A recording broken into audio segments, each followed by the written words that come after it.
Ipapakita namin sa inyo ngayon kung gaano kalaki ang bahay ng mga aso ko.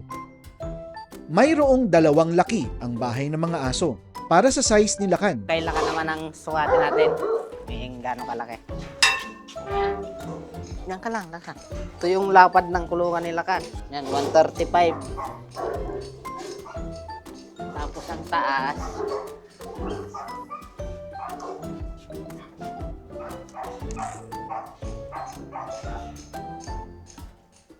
Ang 155. Ang taas. Tapos yung haba.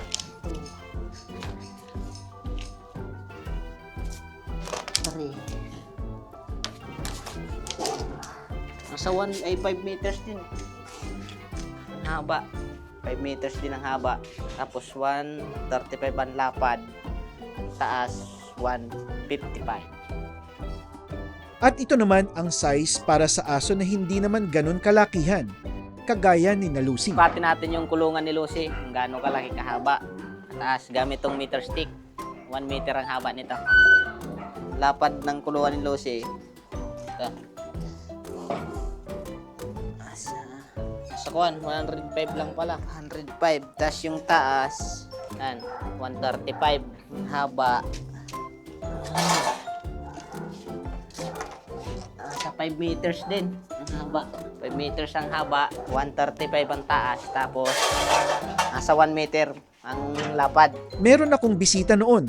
Ang sabi niya, bakit hindi nilang daw ako gumawa ng paupahan noong nakita niya ang bahay ng mga aso ko? Ang sagot ko naman ay ito, isang matamis na ngiti lang.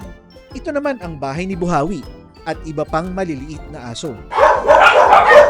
Ito naman yung sukat ng kulungan ni Buhawi. 95.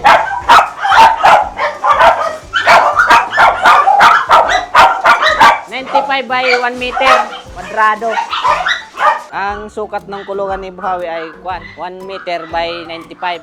1 meter yung taas, 95 yung lapad kwadrado. Iyan ang laki ng bahay ng mga aso ko. Ikaw, gaano kalaki ang sukat ng kwarto mo? Mga dalawang ganito lang. Isang kulungan, itong kulungan ni ni Rasha, tapos kalahati nitong kulungan ni Dilim. Kwarto namin.